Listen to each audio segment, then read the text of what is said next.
there. My name is Jessica Crow. I'm the founder of Apogee and the host of Change Leader Insights, which is a podcast all about leading change, having the mindset, skills, what's required as an individual in an organization as a leader, and how you help navigate that process, not only for yourself, but working with and through other people within the organization. And it can be broader to communities, et cetera. But I'm so excited. Today, I have here with me Parissa Behnia, and she's got a lot of information, a lot of fun stuff to talk about today. But I'll give you a quick bio and then I'll let her introduce herself. So Parissa is an advisor and a coach to C-suite and senior leaders who are high will, high skill, and have a growth mindset.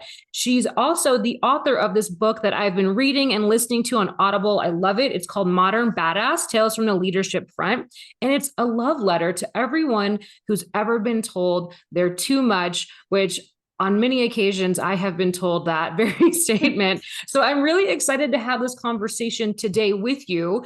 Before we get into the topic of what it means to be a modern badass and how they're important for change, innovation, growth within an organization, tell us a little bit more about who you are, how you got to this point of writing a love letter to others about what it means to be a modern badass. Well, first of all, thank you so much for having me on. I so enjoyed getting to know you. So I'm giddy. This is the best thing I'm doing all day, probably all week, having a conversation with you. So how did I get here? Post business school, I worked for very large companies, and I was always the person who was testing limits. I was always the person who was saying, well, why can't we? Why can't we? Let's try X. Let's try Y, let's try Z. And what I didn't have the spatial understanding, let's say, at this time was sometimes that wasn't helpful. Right. Sometimes that was disruptive. So in as much as change can be good, being able to read the room as you're trying to introduce change is art and science together. Yeah. I did not understand the art, nor did I understand the science of it. And so consequently, I was told that I was the hardest person ever to manage. Mm-hmm. And I take responsibility for how I showed up. And I also recognize now, 9 bajillion years later, that I didn't know how to ask for help. And they also didn't know how to lead someone like me. Right. So fast forward today, some 20 years later, the work I do in the world is that I advise and coach people who are these disruptors, these change agents, these pattern interrupters, these wildly creative people who are additive to an organization, but don't always know how to channel the energy such that they're seen as exactly what we need, as opposed to too much, too bold, too divisive, too so on and so forth. So I'd gone through the exercise a number of times. I'm like, there's a pattern here. And so the second half of my career is we don't have to throw the baby out with the bathwater. Yeah. There's a way for us to be celebrated, for these leaders to be celebrated without having them feel like they have to be a Stepford wife or change who they are fundamentally to fit into an organization. Yeah, that's so great. Thanks for sharing that kind of arc of how you got to where you are. And so much of what you've said and written about, it resonates with me. I think, to your point, what I like about what you've included in the book is the fact that you're giving tips and advice and understanding to people who are modern badasses, as well as those who work with and manage those individuals. So it's a very complementary conversation that really equips people to think differently about how they're engaging with or how they interact as someone who has that disruptive, innovative, really pushing it type of leadership or pace in the organization, and the impact that can have on people, as well as the organization's outcomes if it's not successfully nurtured, I guess is maybe the way that I'm thinking of it. But in your words, a modern badass is someone who X. Someone who goes, that's a great question. Someone who goes 80 miles an hour in a 45-mile-an-hour zone without checking to see if people are strapped in for the ride, let alone interested in the destination. They are Yeah. moving with speed as opposed to velocity. So if we go all the way back to high school physics, speed is the rate of travel, velocity is the rate of travel in a given direction. Mm-hmm. The challenges that badasses face, or sometimes that they are the authors of, is that they move so quickly because they see something really awesome in their mind's eye, but they forget to describe it completely to the people around them. And they forget to invite people to see what their skin in the game might be, so that they say, hell yes, to Yeah. adventure, as opposed to, oh my gosh, go away, you're scaring me now. Yeah. So these are the pattern interrupters, the change agents. So what would live examples be? A Steve Jobs is a live Yeah. example, a Thomas Edison, a Beyonce, a Serena Williams, a Sarah Blakely, people who Yeah. have done something so game changery that some people who are afraid of change may run in the opposite direction and say, la, la, la, la, I don't want any part of it. But what can these people do to change that narrative? What can badasses do Yeah. that can change the narrative? And then what are the people who surround the badasses do to be more curious about where and how and why these people show up the way they do? Yeah, and how best to leverage them. You talk a little bit about core values and the importance of understanding your core values. Can you tell us a little bit more about how that can be, why we should be thinking about core values in the context of someone who is a modern badass, or someone who is working with or managing someone who's in that, who operates that way?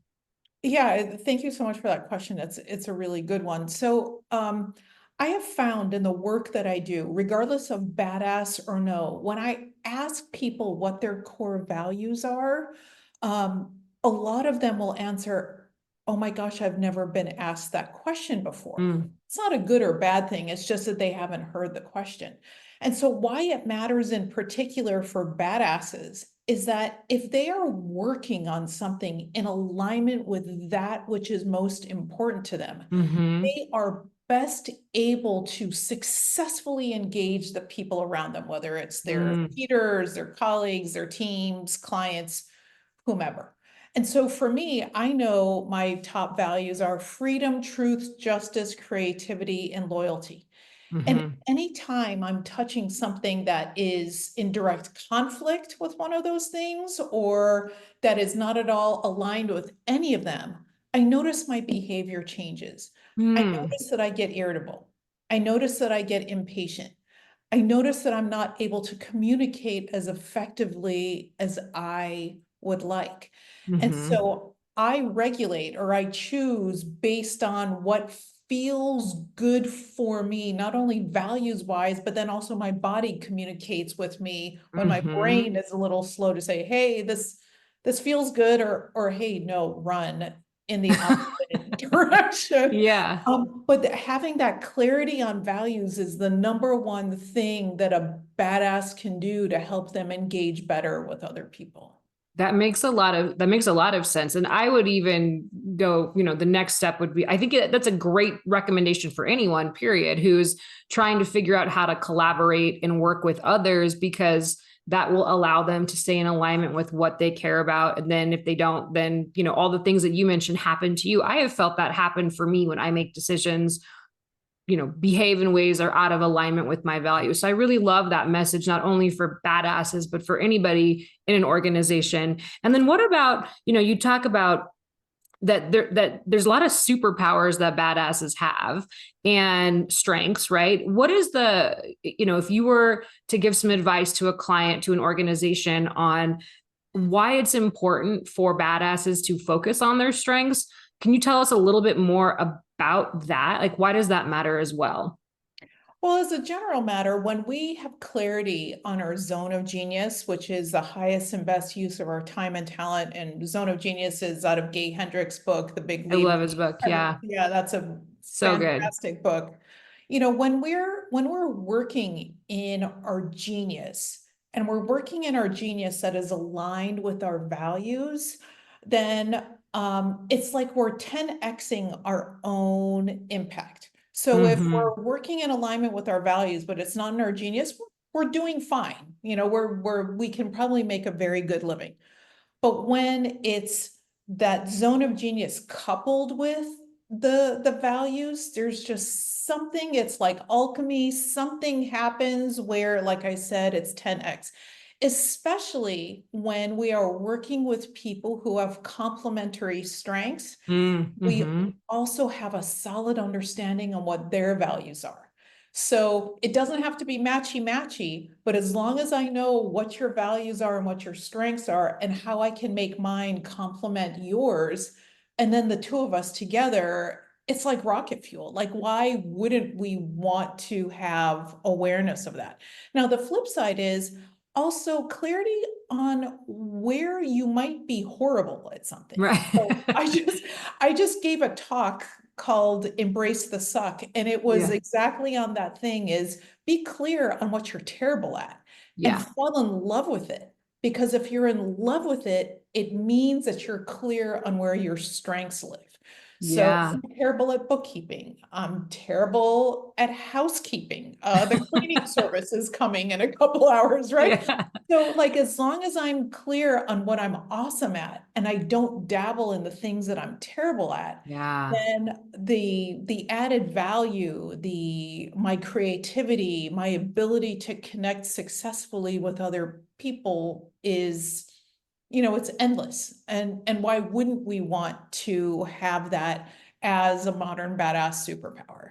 Yeah, I like that a lot. It got me thinking though, if you're in an organization, there are going to be tasks that we have to do that we don't necessarily love. Not everyone has the opportunity to Right. manage others and delegate some of those things. How do you have a conversation? Like if you know where you really shine and you have your zone of genius, and then there are those areas, like how would you approach that conversation with a peer or a leader or your boss? How do you go about it that way?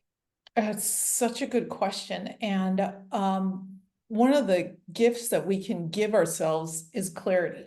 When there's Mm-hmm. clarity on what the goal is and there's clarity on what the strategy is, Mm-hmm. then even when we're faced with doing something that is not quite as palatable, if it's aligned with the goal and the strategy, then you're saying, Mm-hmm. oh, okay, this is why it is that I Got it. can buy into this. This is why it makes sense for me. This is why it's serving the greater good. So you don't, I mean, look, we're human. We're always going to do stuff that we don't like, right? Yeah. And if I'm clear on how it serves me in the larger big picture, then I'm good with it. But if it feels disjointed, I mean, that is like a sad trombone, Right. which we don't Arr, want. arr. Yeah. Got it. That makes sense. Okay. So what I'm hearing you say is if we understand the big picture and how it all aligns, a badass can not just tolerate, but they're good with it. Like they're going to make it work, whether they have somebody to work with or delegate to, they'll be able to move forward regardless. But it does sound like these individuals, in an organization, those are the ones you should be tapping on the shoulder and saying, hey, we have this greenfield space. We want you to figure something out, or here's a really, gnarly project. You want to put them in charge of it, right? Or like have them be on the team at least, is because that's when it comes to innovation, that's really, you need individuals who are going to think outside the box. And those badasses are the ones that are not just thinking outside the box. They've thrown the box out and they're like in a whole other material or whole other dimension, right? Right, that's exactly right. I'm going to misquote Banksy, that fantastic artist. And he said something like, don't just think out of the box, take a knife to it. So destroy Yeah. it. I mean, because nothing, except there are very few things that are actually sacred. And so the Yeah. gift of a badass is that they love standing in front of a whiteboard and ask what's possible, right? They Mm-hmm. lean into the ambiguity. They find the ambiguity interesting or creative. So let them have that gift of ambiguity. Let them stand in front of the whiteboard and say, what's possible if we explored X? a lot of badasses also like to say, and I love saying this, is, who's going to take me to jail for asking this question? Who's going to take me to jail for trying this idea out? Like you don't get penalized for creativity. Yeah, We yeah, get so caught up in reputation management that we edit ourselves. Everyone does this. Everyone yeah, edits themselves because they say, well, someone's going to think I'm crazy, or someone else will be yeah. judgy, or I'll look stupid if I ask. Ask the question. There's so much magic. And this is what badasses know fundamentally, even if they can't articulate it. There's so much magic to saying, what's the worst that could happen? Right. Let's try this out. There's beauty in expressing your creativity. How do you navigate that? I love what you're saying, and I agree with you. How do you navigate that, though, in an environment that has very low psychological safety? And that's been a topic that's come up in environment with some of the guests that I've had on, because that has a direct impact on change and Of innovation, course. as I know you know. But how, do badasses not worry about that type of environment? Do they boldly speak regardless? And is that part of the challenge, or can they help create that space? And just how do you navigate that in a tough environment, in a toxic culture? Yeah. Oh, oof, that got me in the feels. Um, so organizations as a general matter, and I've done team workshops and leadership workshops for teams that had badasses or were led by badasses. Yeah. And I have found that when a team overall, an organization overall, does not take the time to ask the values question, Mm-hmm. does not take the time to get curious about individual values, does not take the time to create team values, does not take the time to align team values with whatever the business goal is, that's that's where your problems get created, right? Yeah. I mean, there are other things to do to solve for a toxic environment, but one of the biggest contributors to a toxic environment is that we have not taken the time to learn about the people around the table. Mm-hmm. So we create unknowingly this air of mistrust because I don't know you and you don't know me. Right. So I'm going to hold all my cards. But if I show you all of my cards and I'm curious about what yours are, Mm-hmm. then I know what the language that I can use to better engage with you. And there can be a shared language that the team creates so that we're more focused on what a successful output looks like as opposed to, what are the different constituencies and, what Right. are the political ramifications of doing something or not doing something. So if that work isn't done from the very beginning, yeah, of course you're going to have difficulty in allowing someone to be that disruptor and the change agent and pattern Yeah. breaker and all the Yeah. things. Thank you for sharing that. I think, an important message for people to hear then is, if you're wondering, is my environment toxic? Is my team toxic? The next question should be, have we done that values alignment? Have we had those conversations?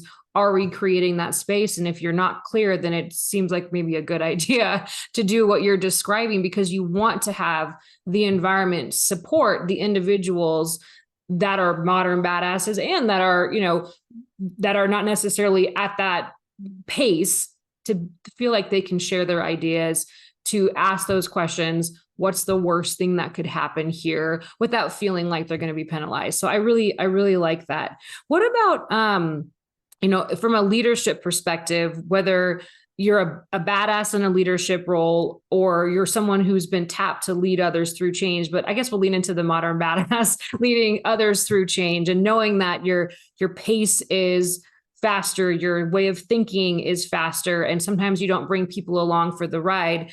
In the book, you talk about vulnerability Mm. and how to leverage that to bring people in. You've shared quite a few things that I feel like, if somebody's listening, they're going to be able to take that and apply it. But what about vulnerability? What role does that have in the modern badasses toolkit?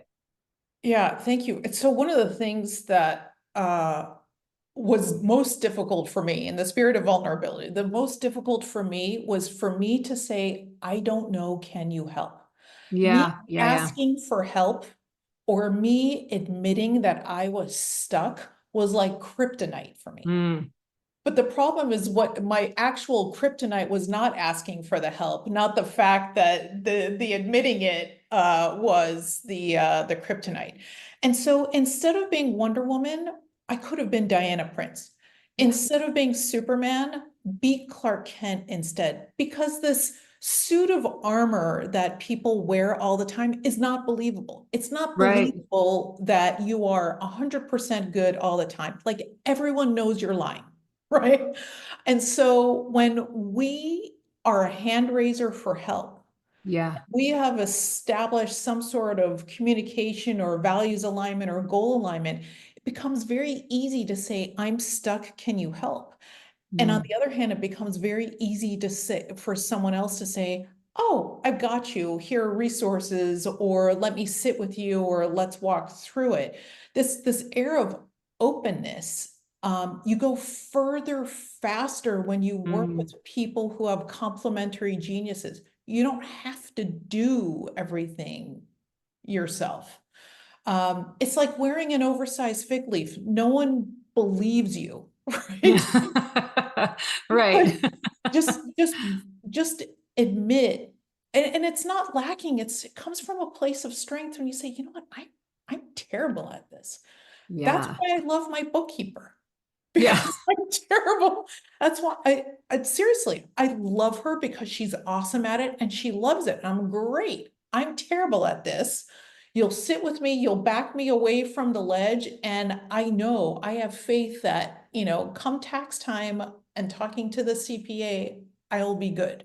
Yeah. Give yourself the gift of admitting where you might need help. It's a beautiful thing to say out loud. And again, I'm still practicing. I'm not perfect, but it's like a glass of cold water on a hot, sticky, humid day when Yeah. someone gives you help that you need. Yeah. Yeah. I mean, what you're saying resonates. I think it's hard for leaders to ask for help anyway. People expect them to be in a role of an area, a zone of expertise at all times. And so that's, to your point, it's pretty obvious, but it's really hard to say, I don't know, I don't understand, this is not my strength. So I love that you're giving people not only permission, but encouraging people to ask for that help. And that's a way to tap into being vulnerable. And it'll be more, the response will be better than if you try to, the fake it till you make it doesn't really work here. Is what I guess the way to summarize. And you become a better leader, and then your teams are more engaged with you because, hey, wow, this person modeled something for my own leadership. Yeah. So the ripples of impact for expressing some vulnerability goes farther than you realize. Don't be selfish and not admit to being vulnerable. The most unselfish thing you can do is admit where your vulnerabilities live. Mm-hmm. That makes a lot of sense. I like the idea of applying that in the context of change and transformation too, and recognizing that we don't have all the answers and we're not totally sure how it's going to turn out. So I think, the message is well received. I want to come back to a statement that you made earlier that's related, unrelated, but it was about velocity versus speed. And I think, that does relate to being vulnerable too, but also coming to the idea of change. How can modern badasses in, everything that you've talked about, but when it comes to organizations have deadlines, they have agendas, and so do individuals and their teams. How do we, when we're moving towards a goal, and we're thinking about moving quickly, how do we balance that velocity versus speed conversation? How do I, as a modern badass, manage that process practically in an organization that has, a lot of stakeholders that are demanding different things? Yeah, that's a great question. So velocity is speed, the rate of travel in a given direction. It is embedded in there that there is alignment on the strategy, the goal, the values, all the things. And Mm-hmm. so it becomes easy to separate the wheat from the chaff. Mm. And you're moving with velocity as opposed to moving with speed. Okay. There's that, if you don't stand for something, you'll fall for anything sort of thing. Yeah. But if I'm moving with velocity and something comes in that doesn't appear to have anything to do with the price of gold, you can say, thank you, it doesn't apply, and you keep Mm, moving. It's kind of like that slow and steady wins the race. It appears to be slow, but it's actually the quickest thing possible to work with velocity because mm. you do a very good job of filtering for what's important and filtering for what's relevant. That is, yeah, that makes a lot of sense. There's a lot of change happening in an organization at any given time, and individual teams have their own agendas and changes they're trying to get others to buy into and accept. So I love what you're saying. Is it hard though for I would imagine that's more difficult than easy because of the competing priorities, because of the number of things that we're juggling on any given day. I think it can absolutely help remove the distractions, that all the small little ones that threaten to throw us off track. Um, Maybe that is the answer, actually, now that I'm saying it out loud. Like maybe that's the tool you use to stay on track with the big, most critical changes versus getting distracted by all the other stuff. I mean, what are your Yeah, thoughts it's the, there?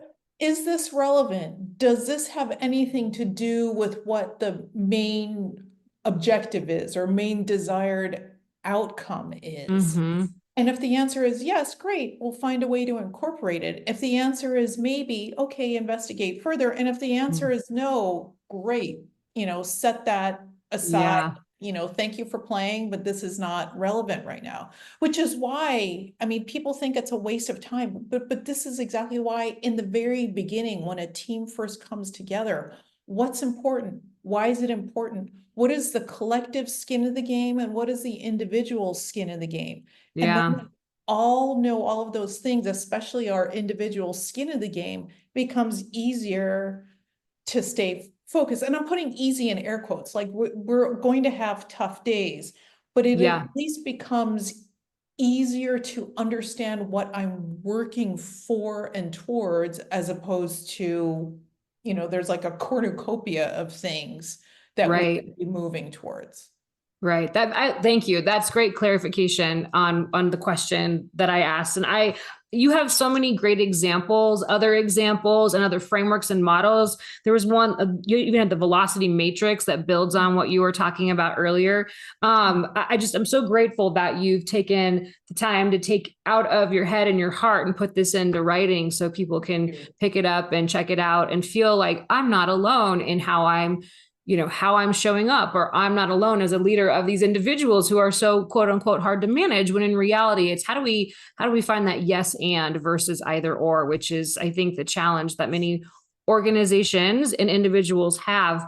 Is there anything else that you would like to share with listeners about how to leverage or really embody the best version of your modern badassery so organizations can continue to innovate and grow and do so in a way that is I'll say like at least harmful to everyone in the organization, right? Like how do we do this in a way where everyone feels like they can contribute in a meaningful way?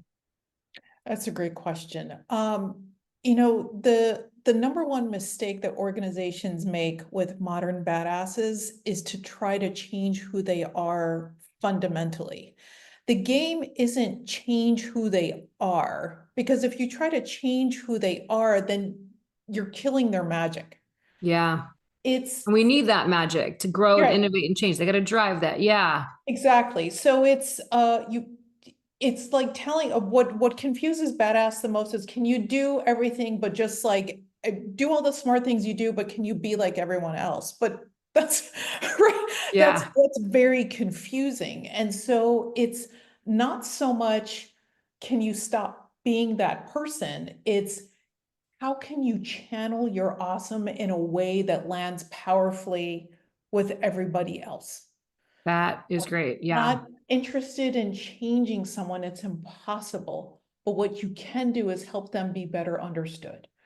And Yeah. what you can do is help them to understand other people better. And once we get to that basis for understanding, it doesn't matter that I roar. It doesn't matter that I may look differently or act differently or maybe appear volatile. You will ignore all of those things because you'll say, oh, I'm so relieved she's on my team, or I'm so relieved Yeah. that he's here because he's making us change our thinking or expand our thinking in ways we hadn't anticipated. You appreciate their gift as opposed to thinking to yourself, oh my gosh, he just walked into the room, or holy smokes, here she comes again. Like, you're excited, you want that person there. Yeah. Oh, I love that, Parisa. Thank you so much for making time to come on the show and share your energy and wisdom and light with the listeners and viewers. I'm so grateful. How can people find your book, find you? What's the best way to connect? So the book is available on Amazon. You can Oh, also listen to it on Audible. It's yep. Modern Badass Tales from the Leadership Front. My website is sixthsensestrategy.com. I imagine the link will be in the show notes. Yes. And I'm also on LinkedIn. The other fun thing is I have a Modern Badass quiz, which you can find on my website. It Cool. gauges where you might be on the Modern Badass curve. It asks you some 7 questions. And then based on that, you'll get some feedback. So those are all the different and fun ways that we can engage with one another. I love that. And so if there are modern badasses who take the quiz, realize they could use a little help, they can connect with you and you can help them be better heard and well received in the organization, which is a lot of fun. Thank you so much again for your time. Thanks everyone for listening. And yeah, have a great rest of your day. Thank you. Be well.